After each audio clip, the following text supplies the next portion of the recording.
Good morning, good people. Today is January the 14th, 2026. I hope everybody's first couple of weeks of 2026 have been good for you, and I hope it continues to go well for you. I just have to come on here and speak to you guys. This, literally, the president of this country gives us something to talk about just about every single day. If you guys are aware, he just as of yesterday was up in Michigan and was giving a speech. And you're going to have to go and check the speech out for yourself and just listen to everything that this guy has to say and the way that he goes about saying these things, because he has no respect for anyone that doesn't bow down to him. In which you hear some people say you have to give respect to get respect, which is true, but we should still have a respect for everyone to a certain extent, in which this guy does not have. I want to start off with the fact that he made a comment about the Somalian population up in Minnesota, in which one of the politicians up in Minnesota, she's apparently Somalian, and in which Somalia isn't the best of countries. It isn't the safest of countries, and so that's why we have such a large Somalian population over in the United States. But he had the nerve to say that Somalians were basically, it's a poor country. It's nothing but a country full of pirates. They have no government. They have no military. In which I understand, even if all of this is true, as a so-called leader, you're supposed to have certain standards that you go by. And this guy seems to not have any standards whatsoever. And so he was saying all this, I guess, to basically make it out to seem like that politician in Somalia or in Minnesota is a bad person just because the country that she comes from is not in the best of conditions.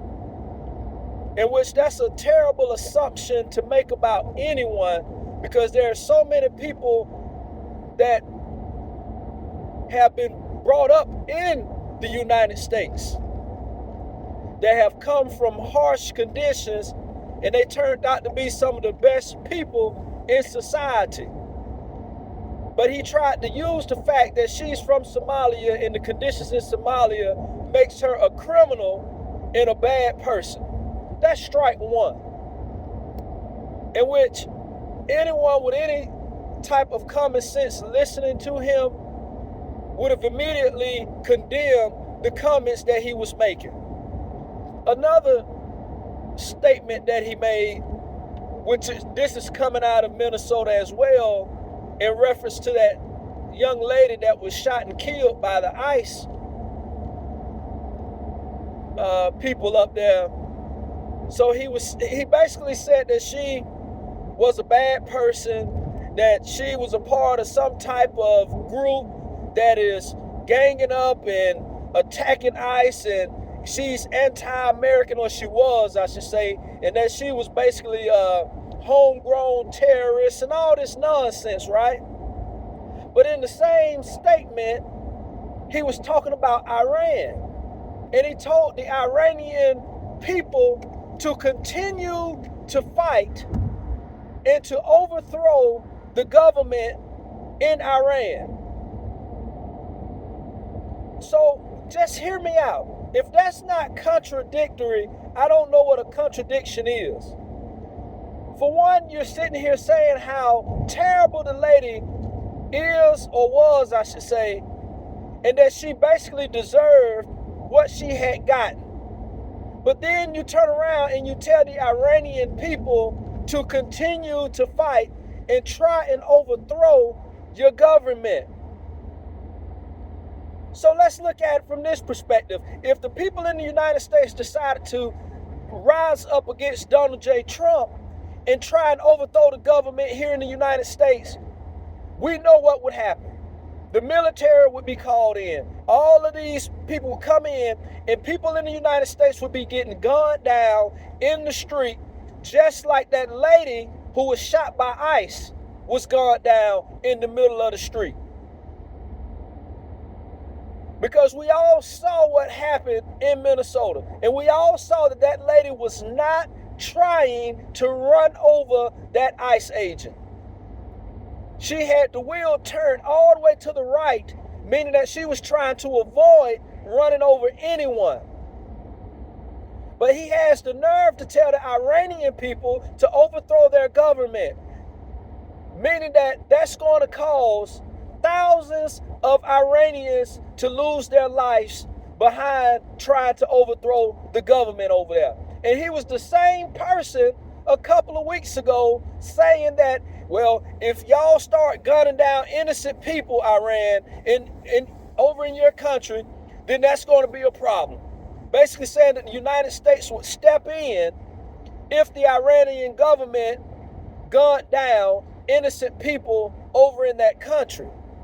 And we can't say who's innocent and who's not innocent, because those people in Iran, they're firebombing stuff, they're blowing up stuff, and they're doing all kinds of things that could cause the loss of life as well. And I know nothing about Iran. The government could be terrible. The government may need to be changed.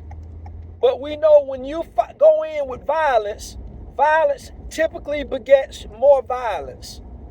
It's rare that you can go into somewhere with violence and someone sits you down and talks it out with you, especially in a situation like they have in Iran.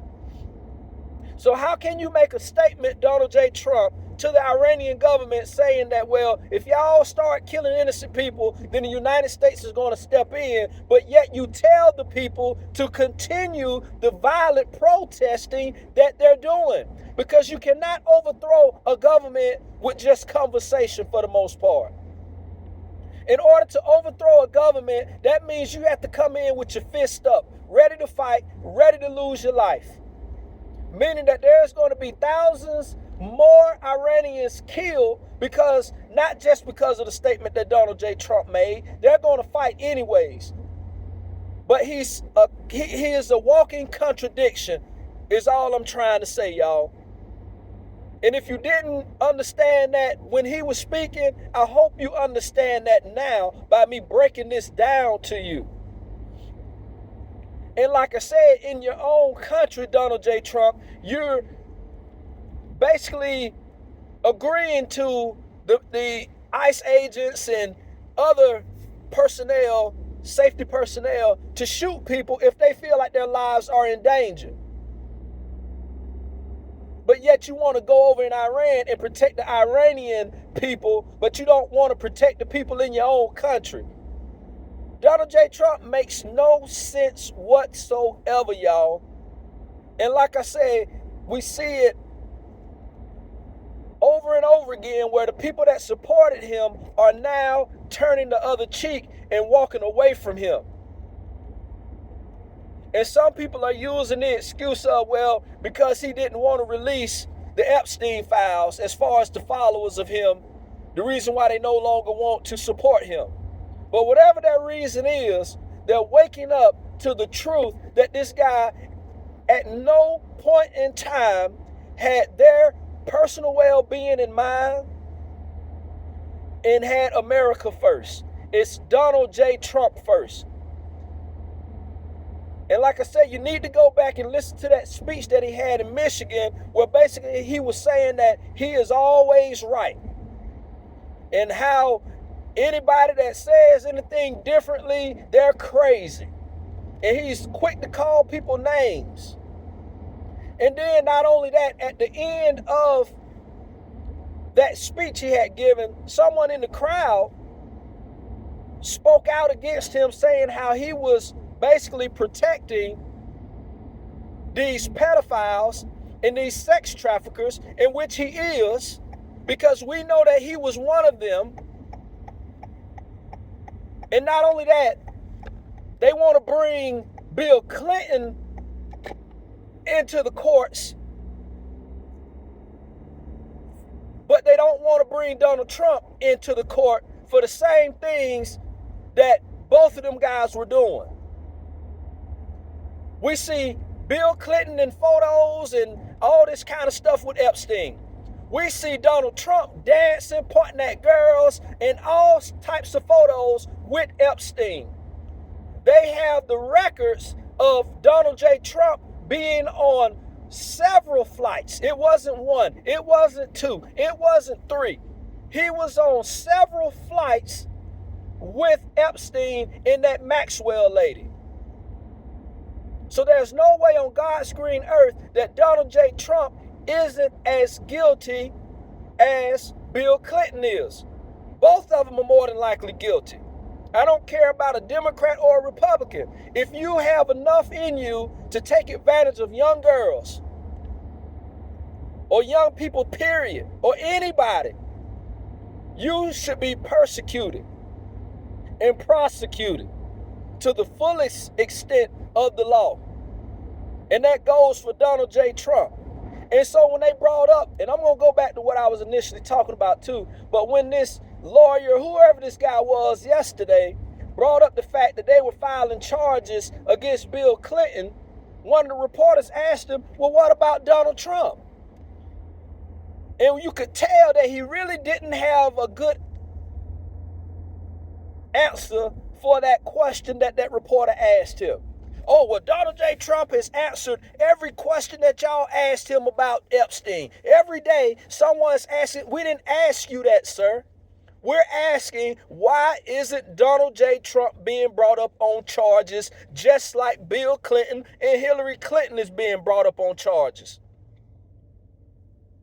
Because more than likely, Donald J. Trump's relationship was probably even closer to Epstein than what Bill Clinton was. And even if he wasn't, the whole fact of the matter is that Donald Trump is just as guilty as Bill Clinton is. Well, he's a president. You know you can't prosecute or you can't bring charges on a sitting president.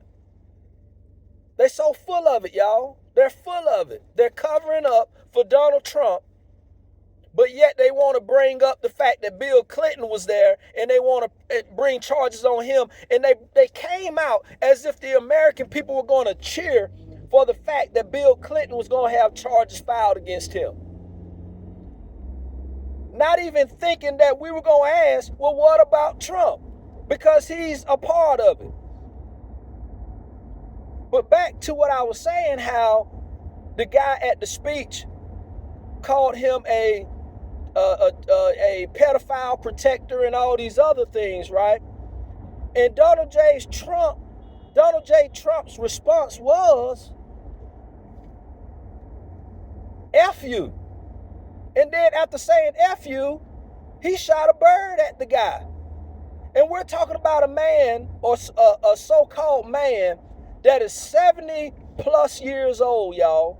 And not only that, he is supposed to be the president of the United States, which the United States is one of the most powerful countries in all of the world. And you shoot a bird at a person, which that's so elementary. As a grown man, I hadn't shot a bird in years at somebody, y'all. And then not only that, you tell him F you? Dude, if we don't have, I've said it time and time again, and you can hear it in his speech, the way that he says things. This 70-year-old guy has the mentality of a teenager. He has the mentality of a 20-year-old. And that needs to be checked and looked into, y'all, because he does not have the mental capacity of a 70-year-old man that has truly lived. And it's more than likely because the lifestyle that he's lived, majority of his life, has involved nothing but money, getting what he wants, doing what he so-called wants to do, taking advantage of people. And so that's more than likely why his mentality is the way that it is. Because we all know That the people that went through the most struggle in life and was able to make it somewhere, those are some of your strongest people. And those are some of your wisest people. The ones that ain't never really been through nothing in life, those are the ones that act like big children. He probably going around slapping people on their butts and grabbing people. You know how they do. And this is ridiculous, y'all. This is who the American people voted into the White House to be their leader.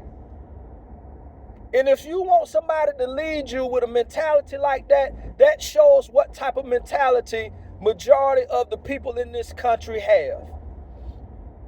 And another thing I want to say too is that Donald J. Trump is a racist. I don't care what none of these, I do care, but these people that run around here and say that he's not a racist, they are completely wrong. Because let's look at it from this perspective.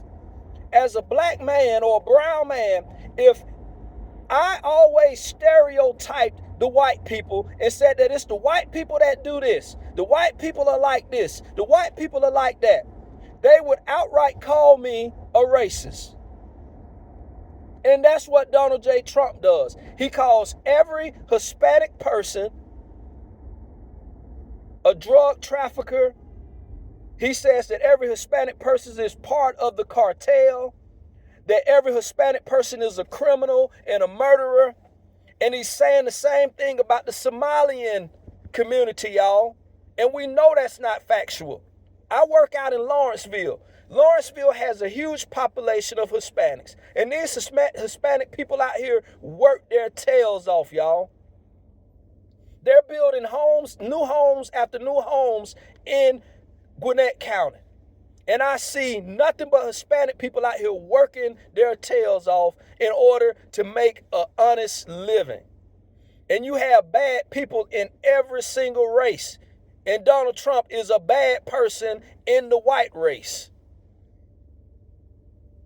But like I say, if anybody else went around and grouped the white people and said, well, every white person is a racist, every white person goes around and here and use the N-word, they don't take baths, they all live in trailer parks, and they all carry rifles, then people would start looking at us as being a racist. But that's what Donald J. Trump does on the regular basis. And when I tell you that he is contradictory, his entire staff is contradictory. The whatever her name is, I don't even know what this broad's name is, but she's over, if I'm not mistaken, Homeland Security or something that she is over. And she came out and said that Somalia is now a better country and that the people that are in the United States that have come from Somalia should go back to Somalia because it's a better place for them now. When Donald Trump just said yesterday that Somalia has no government, that all they do is kill one another, and the only way that they get their resources is by going out on the ocean and taking ships and people captive. But yet, she is saying that Somalia is a better place. Which one is it? Which one is it? White House, the people in the White House right now, they can't make their minds up. They're all on different pages. And it's a terrible thing that we have to endure through because of what many people in this country decided to do. And that was to vote for this ignorant, disrespectful coward that's in the White House. I can't even call him a man because he's not a real man in my eyes. He is a coward. And he wants to blame everybody else for the mistakes of this country and don't want to stand up for any mistakes that he's made. He had the nerve to say in that speech that the cost of things have gone down, that the cost of goods have gone down. If that ain't such nonsense, y'all, we have to live every day out here. We know what we spend on everything. And the cost of things have not gone down, at least not the things that I need. Maybe for other things, it may be cheaper to purchase them. But when I go to the grocery store, y'all, It is more expensive to shop for groceries than what it has been. But I say all this, y'all, because the few people that watch my little videos, man, get this out here, share it, post it, tell somebody. But this needs to be heard. People need to wake up. But I hope y'all take it easy out there. I hope y'all have a great Wednesday and a great rest of your week. And I'll talk to you soon.